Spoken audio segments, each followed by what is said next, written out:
नमस्कार, संकल्प क्लासेस के YouTube चैनल पर आपका हार्दिक स्वागत है। चालू करते हैं आज का करंट अफेयर का सेशन। सबसे पहला क्वेश्चन है, कौन सा देश अपना पहला आर्कटिक एम उपग्रह का नाम क्या है? आर्कटिक एम। कौन सा देश अपना पहला आर्कटिक एम उपग्रह लॉन्च करेगा? देखिए, सबसे पहले देखते हैं कि पृथ्वी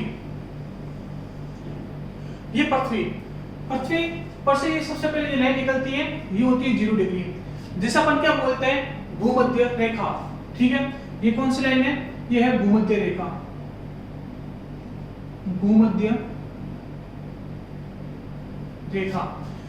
इस भूमध्य रेखा से 23.5 डिग्री नॉर्थ,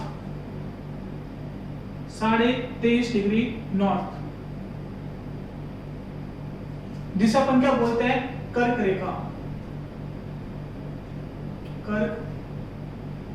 रेखा। यहां पर होता है नॉर्थ पोल। यह पृथ्वी पर से बीचों बीच से निकलती है 0 डिग्री भूमध्य रेखा, जो पृथ्वी को दो बराबर भागों में बांटती है। पहला उत्तरी गोलार्ध और दूसरा दक्षिणी गोलार्ध। उत्तरी गोलार्ध में 23.5 डिग्री वाली रेखा कर्क रेखा होती है और उसके ऊपर ये होता है नॉर्थ पोल। इसी तरह से दक्षिण में 23.5 डिग्री साउथ और ये 23.5 डिग्री नॉर्थ, ये होती है मकर रेखा और ये होता है साउथ पोल। क्लियर? ये होती है हमारी पृथ्वी 0 डिग्री भूमध्य रेखा, 23.5 डिग्री नॉर्थ रेखा जिसे अपन बोलते हैं कर्क रेखा, और 23.5 डिग्री साउथ रेखा जिसे अपन बोलते हैं मकर रेखा। यहां पर जो नॉर्थ पोल होता है इसे अपन बोलते हैं आर्कटिक।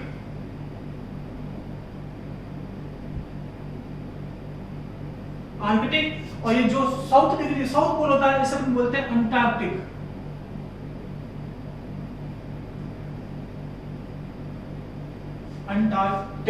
क्लियर बात?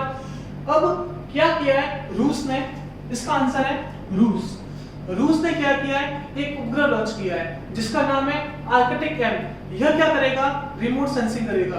रिमोट सेंसिंग का मतलब क्या हो गया? रिमोट सेंसिंग का मतलब होता है कि दूर से फोटोग्राफ लेकर आर्कटिक क्षेत्र के क्लाइमेट, वहां की जलवायु, वहां के एटमॉस्फेयर के बारे में पता लगाएगा और ज्ञात करेगा कि वहां पर किस तरह का एटमॉस्फेयर है, किस तरह का क्लाइमेट है, आदि बातों का। क्लियर बात हो गई? ये हो गया आर्कटिक का पूरा, ये हो गया पृथ्वी का पूरा चित्रण। अब मैं आपसे बात पूछता हूं कि जो आर्कटिक क्षेत्र है, आर्कटिक क्षेत्र के अंदर भारत की दो प्रमुख वेधशालाएं हैं। आर्कटिक क्षेत्र के अंदर भारत की दो प्रमुख वेधशालाएं हैं। वेधशाला मतलब लेबोरेटरी। भारत की आर्कटिक के अंदर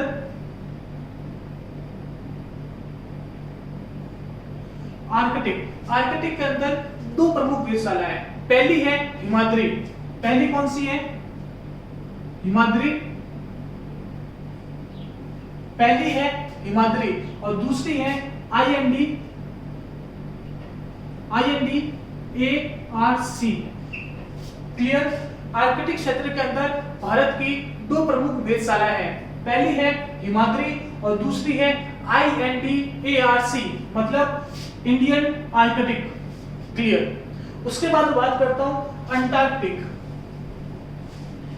अंटार्कटिक क्षेत्र के अंदर भारत की 3 प्रमुख वेधशालाएं हैं। पहली है दक्षिण गंगोत्री, दूसरी है मैत्री और तीसरी है भारती। क्लियर? अंटार्कटिक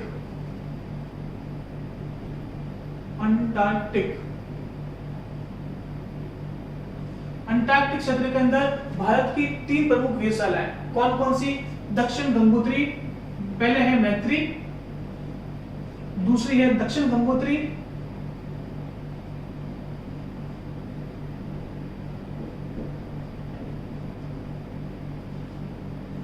और तीसरी है भारती।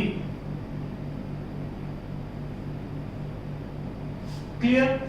एग्जाम में काफी बार क्वेश्चन पूछा जाता है कि निम्नलिखित में से अंटार्कटिक में से भारत की कौन सी वेधशाला है, तो आपको इन दोनों में से आंसर देना होगा।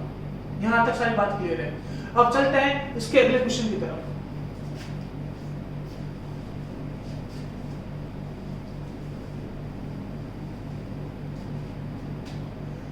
निम्नलिखित में से किसे 2020 पुलित्जर पुरस्कार से सम्मानित किया गया? पुरस्कार का नाम क्या है? पुलित्जर पुरस्कार। पुलित्जर पुरस्कार 2020 से किसे सम्मानित किया गया? ध्यान रखना, पुलित्जर पुरस्कार पत्रकारिता, समाचार पत्रों, मीडिया के क्षेत्र में दिया जाने वाला एक बेहतरीन सम्मान होता है। इसकी स्थापना 1917 में हुई। पुलित्जर पुरस्कार की स्थापना 1917 में हुई और यह यूएसए द्वारा दिया जाता है। किसके द्वारा दिया जाता है? यूएसए, अमेरिका के द्वारा दिया जाता है। जोसेफ पुलित्जर की याद में हर साल यह पुरस्कार दिया जाता है। जोसेफ पुलित्जर भी एक यूएसए के सम्मानित पत्रकार थे। किसकी याद में दिया जाता है? Joseph Pulitzer. किसकी याद में? Joseph Pulitzer.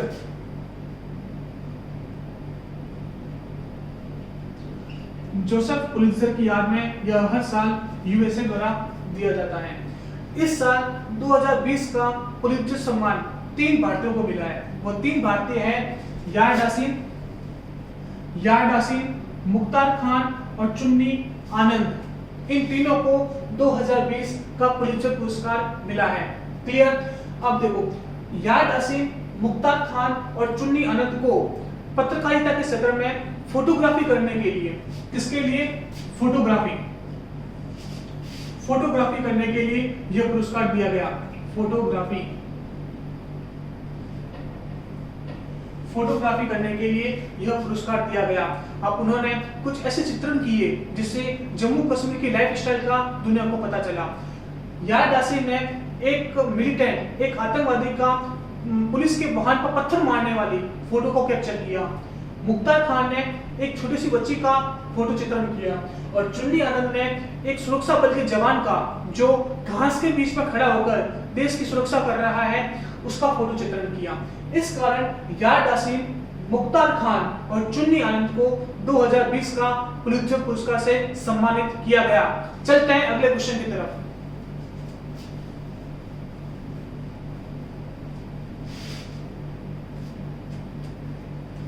किस राज्य ने कोरोना शुल्क के रूप में शराब की कीमत में 70% बढ़ोतरी की है? कोरोना शुल्क के रूप में शराब की कीमत में कितने प्रतिशत वृद्धि की है? 70%। मतलब जो शराब 100 रुपए में मिल रही थी वह 170 में मिलने लग गई। क्लियर? कौन सी सरकार ने की है? ये की है दिल्ली सरकार ने। देखिए, जब से लॉकडाउन 3.0 लगा है, अभी तक 3 लॉकडाउन लग चुके हैं। सबसे पहला लॉकडाउन 25 मार्च से 14 अप्रैल लगा। दूसरा लॉकडाउन 14 अप्रैल से 3 मई लगा और जो तीसरा लॉकडाउन 3 मई से 17 मई तक लगा है, उसमें सरकार ने शराब के ठेकों को खोलने की भी अनुमति दे दी है। अब जब शराब के ठेके खुले गए तो शराब के ठेकों के बाद बहुत बड़ी लंबी लाइन लगी गई। बहुत बड़ी लंबी लाइन लगी गई और उन्होंने सोशल डिस्टेंसिंग को ताक पर रख दिया।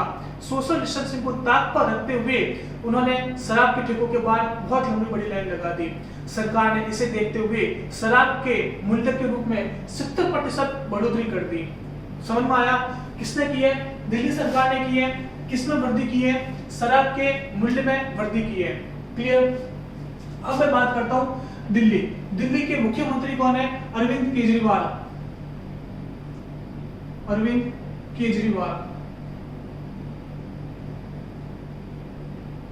आप सबको पता होगा, इनकी पार्टी का नाम है आम आदमी पार्टी।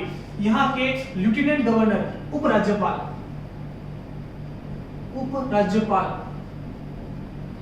यहाँ के उपराज्यपाल कौन है? अनिल बैजल। नाम क्या है इसका? अनिल बैजल। अनिल बैजल दिल्ली के उपराज्यपाल हैं। ध्यान रखना, राज्यों के राज्यपाल होते हैं और जो केंद्र शासित प्रदेश होते हैं उनके उपराज्यपाल होते हैं। यहां तक बात क्लियर रखना। पुदुचेरी की उपराज्यपाल कौन है? किरण बेदी। उसी तरह से दिल्ली का उपराज्यपाल कौन है? अनिल बैजल। राज्यों के राज्यपाल और जो केंद्र शासित प्रदेश होते हैं उनके उपराज्यपाल होते हैं। यहां तक बात क्लियर है। चलते हैं अगले क्वेश्चन की तरफ।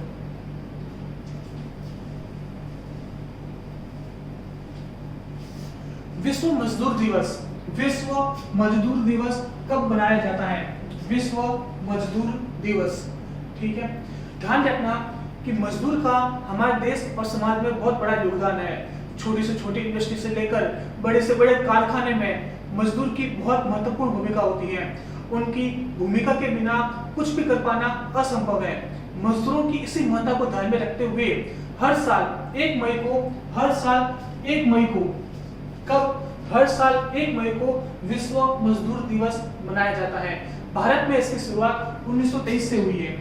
1923 भारत में इसकी शुरुआत 1923 से हुई और 1923 से हर साल विश्व मजदूर दिवस मनाया जाता है।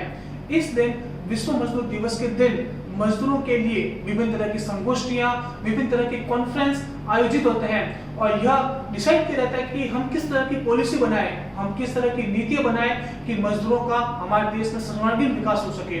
यहाँ तक बात क्लियर है। भारत में इसे सबसे पहले 1 मई 1923 को मनाया गया। तारीख ध्यान रखना, भारत में सबसे पहले 1 मई 1923 को बनाया गया। पिछली क्लास में मैंने पंचायती राज का बताया था। पंचायती राज को सर्वप्रथम कब बनाया गया था और इसकी तारीख क्या है, ये बात भी आपको ध्यान रखनी है।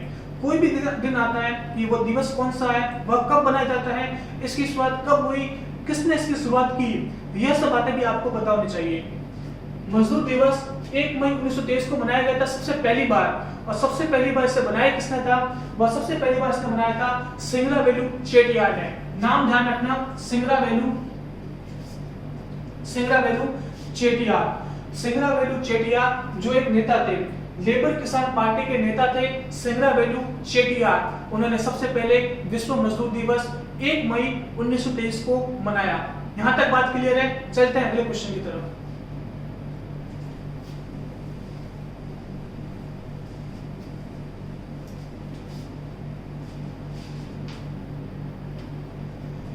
किस सरकार ने 3 नई रोजगार योजनाएं शुरू की है? किस सरकार ने 3 नई रोजगार योजनाएं शुरू की है? Answer is Jharkhand.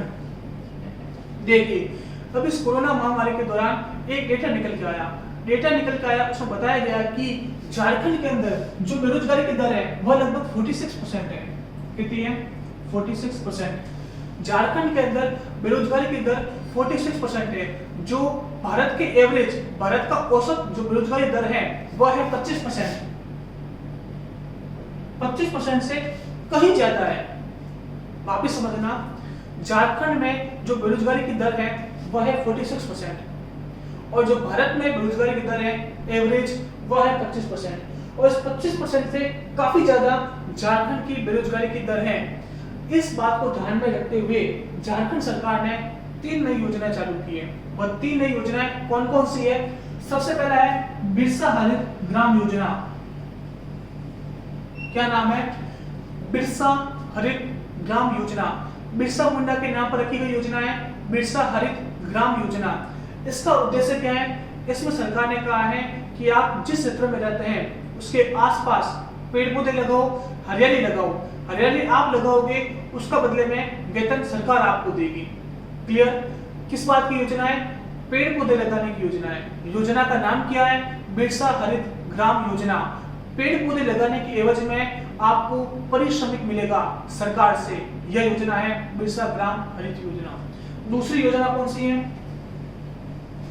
दूसरी योजना है नीलंबर पीतांबर जल समृद्धि योजना।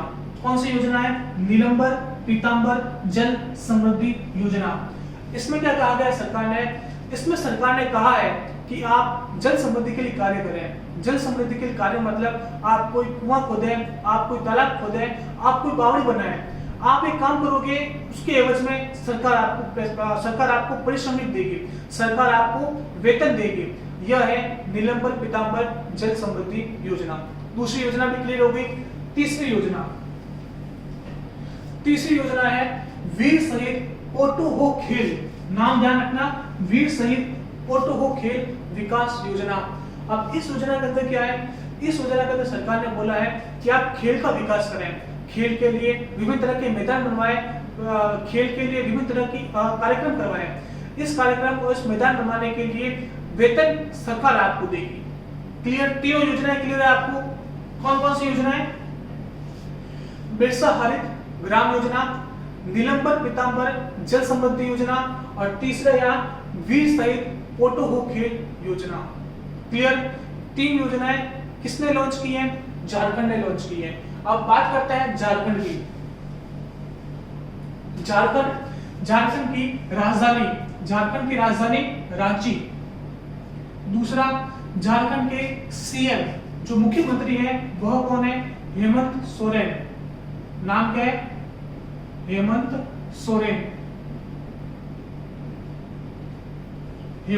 सोरेन। इनकी पार्टी का नाम है झारखंड मुक्ति मोर्चा। झारखंड मुक्ति मोर्चा के नेता हेमंत सोरेन झारखंड के मुख्यमंत्री हैं। यहाँ के गवर्नर कौन है? गवर्नर है द्रौपदी मुर्मू।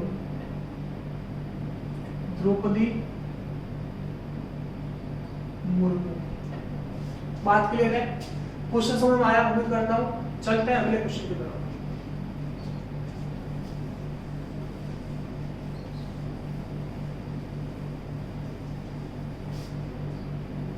देखिए अगला क्वेश्चन क्या है? विश्व प्रेस स्वतंत्रता सूचकांक, वर्ल्ड प्रेस फ्रीडम इंडेक्स, विश्व प्रेस स्वतंत्रता सूचकांक में भारत का कौन सा स्थान है? विश्व प्रेस स्वतंत्रता सूचकांक में भारत का स्थान। देखिए एक संस्था है जिसका नाम है रिपोर्टर्स विदाउट द बॉर्डर। क्या नाम है उसका? संस्था का नाम मैं लिख रहा हूं, रिपोर्टर्स विदाउट बॉर्डर।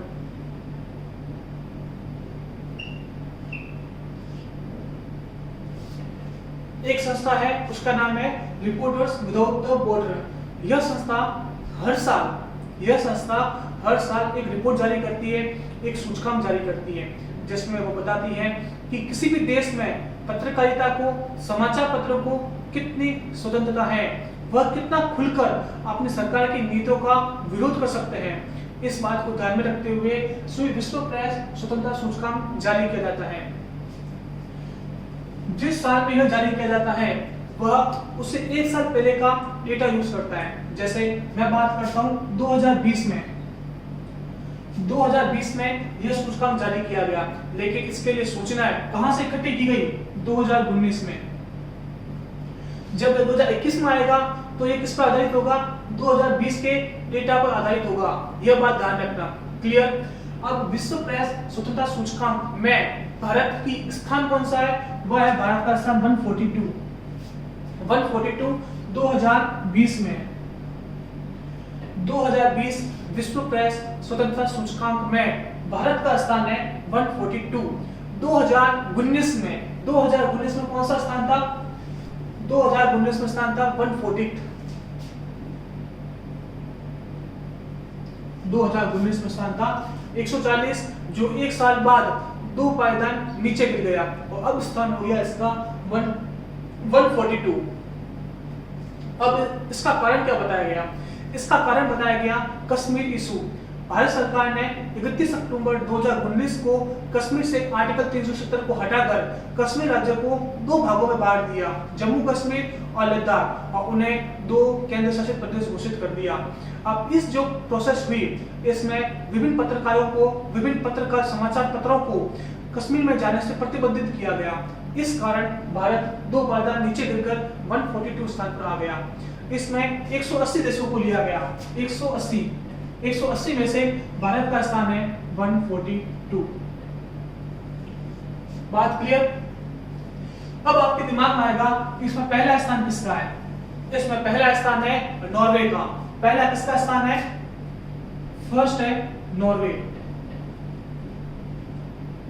पहला स्थान है नॉर्वे का। और 180वां स्थान है किसका? नॉर्थ कोरिया का, उत्तरी कोरिया।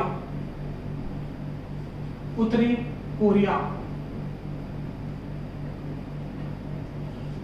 कोरिया है अंतिम स्थान पर। पहला किसका? नॉर्वे का। अंतिम किसका?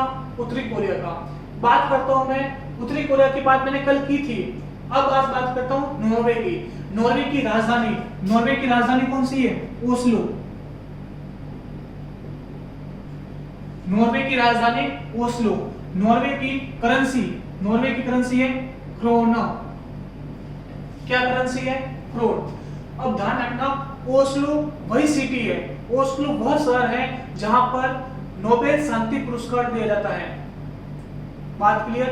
नोबेल शांति पुरस्कार ओस्लो में दिया जाता है।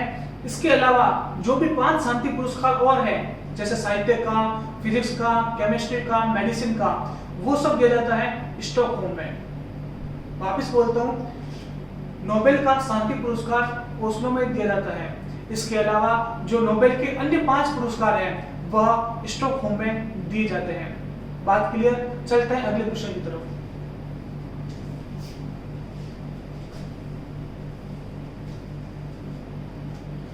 नॉन अलाइंड मूवमेंट गुट निरपेक्ष आंदोलन कितने देशों का समूह है? देखिए, इस क्वेश्चन को समझने से पहले इसके हिस्ट्री में चलते हैं। मैं बात करता हूं वर्ल्ड वॉर सेकेंड की, विश्व युद्ध द्वितीय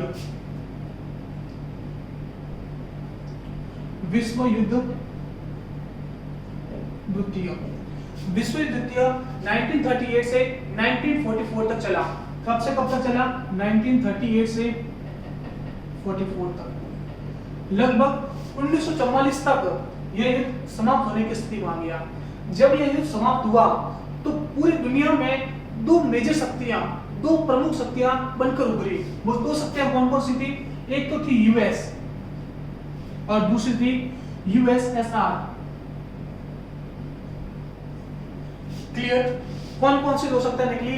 एक तो थी यूएस और दूसरी थी यूएसएसआर, जिसे सोवियत संघ कहते हैं, जो 1991 में टूटकर 15 देशों में विभक्त हो गई थी, जिसमें रूस इसका एक मेजर पार्ट निकला। बात क्लियर? यूएस और यूएसएसआर ने दुनिया का ध्रुवीकरण चालू कर दिया। दुनिया का ध्रुवीकरण मतलब उन्होंने अपने अपने दल बनाने चालू कर दिए और वो बोलने लगा कि यूएस अपने देशों को अपनी तरफ लेने लगा और यूएसएसआर कुछ देशों को अपनी तरफ लेने लगा। ऐसे में जो विकासशील देश थे, जो डेवलपिंग कंट्री थे, उन्होंने एक ना तो यूएस में जाने का सोचा और ना यूएसएसआर में जाने का सोचा। वो इस जियोपॉलिटिक्स से दूर रहने लगे। तो उन्होंने अपना बीच का रास्ता निकाला और उन्होंने अपना खुद का एक ग्रुप बना दिया। उस ग्रुप का नाम है नाम मतलब नॉन अलाइंड मूवमेंट, जिसे हिंदी में बोलते हैं गुट निरपेक्ष आंदोलन। नाम से स्पष्ट है, गुट निरपेक्ष। न तो यूएस के ग्रुप में न यूएसएसआर के ग्रुप में। उन्होंने अपना एक अलग से ग्रुप बना दिया जिसका नाम था गुट निरपेक्ष आंदोलन। गुट निरपेक्ष आंदोलन की स्थापना हुई थी 1961 में। इसकी स्थापना कब हुई? 1961 में। 1961 में इसकी स्थापना हुई और वर्तमान में इसके 120 सदस्य हैं। यह अभी न्यूज में क्यों आया गुट निरपेक्ष आंदोलन? क्योंकि गुट निरपेक्ष आंदोलन में अभी प्रधानमंत्री नरेंद्र मोदी ने वीडियो कॉन्फ्रेंसिंग से भाग लिया है। प्रधानमंत्री नरेंद्र मोदी 2014 से प्रधानमंत्री बनने के बाद 2020 में पहली बार इस सम्मेलन में भाग लिया है। गुट निरपेक्ष आंदोलन में उन्होंने लगभग 6 सालों में पहली बार भाग लिया है। बात क्लियर हो गई? गुट निरपेक्ष आंदोलन बेसिक समझ में आया होगा आपको। 1961 इसका फॉर्मेशन हुआ। इसमें कितने देश मेंबर हैं? 120 देश मेंबर है। अब एक बात इसमें आती है कि इनके फाउंडिंग मेंबर कौन कौन से थे?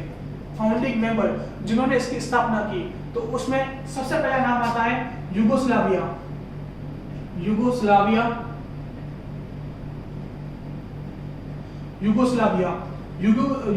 के थे टिटो। इनका नाम क्या था? टिटो। भारत के पंडित जवाहरलाल नेहरू।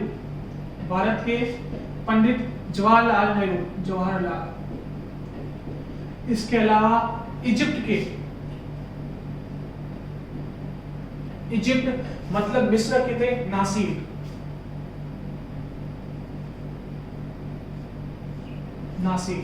इन तीनों ने मिलकर, जो ये फाउंडिंग नेता है, फाउंडिंग कंट्रीज है, इन्होंने मिलकर नाम ग्रुप की सदस्यता रखी, इनकी फाउंडेशन रखी। बात क्लियर है? चलते हैं अगले क्वेश्चन की तरफ।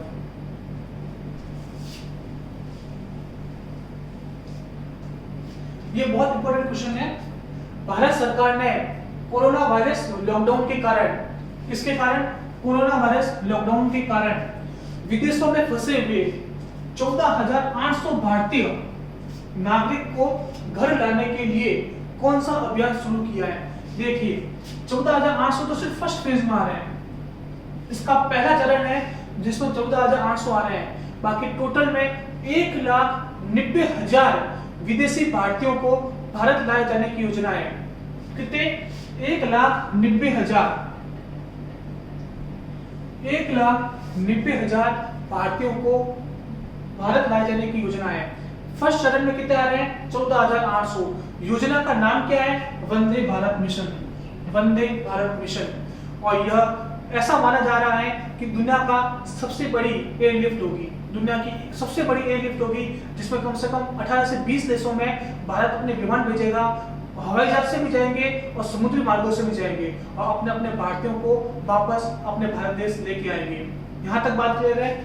वंदे भारत मिशन है, कितने लोगों को निकालने के लिए? 1,90,000। फर्स्ट चरण में 14,800 आएंगे।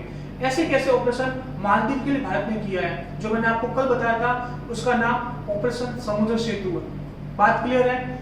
ऑपरेशन समुद्र सेतु मालदीव के लिए और किए गए ऑपरेशन कौन कौन से थे? ऑपरेशन कैक्टस, ऑपरेशन नील, ऑपरेशन संजीवनी। बात क्लियर होगी? यहाँ तक ये क्वेश्चन समझ में आया होगा। चलते हैं इसके अगले क्वेश्चन की तरफ।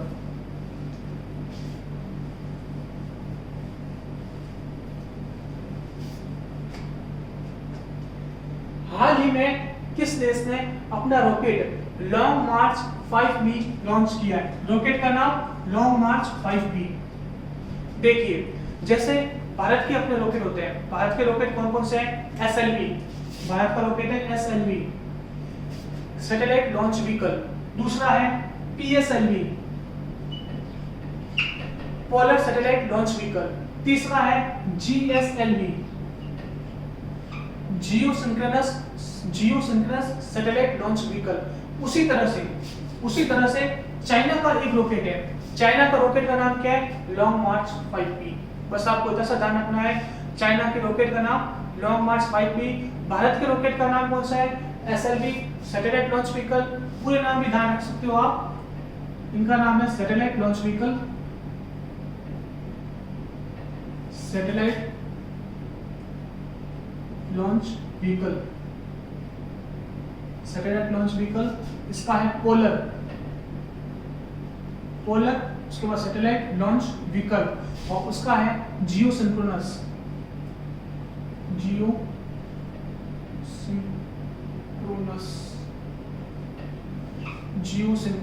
Satellite launch vehicle. बात क्लियर? चीन की राजधानी बीजिंग, चीन की मुद्रा रेनमिनबी। चीन की मुद्रा कौन सी है? युआन बोल दो या बोल दो रेनमिनबी।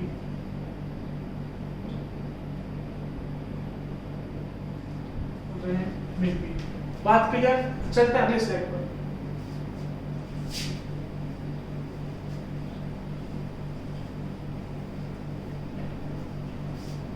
देखिए ये कुछ युद्धाभ्यास है, जो मतलब भारत किसी और देश के साथ भी करता है। ठीक है, मैंने एक टेबल लेके आया था, उसमें ये आपको सही ढंग से दिखाई नहीं दे रहे थे, तो फिर मैं इसको अलग से लेके आया हूँ। हर एक एग्जाम के अंदर आप ये क्वेश्चन मान के चलिए कौन कौन से युद्धाभ्यास है। देखिए सबसे पहला है युद्धाभ्यास। युद्धाभ्यास का नाम ही युद्धाभ्यास है। किसके बीच होता है? भारत और अमेरिका के बीच, भारत और अमेरिका के बीच।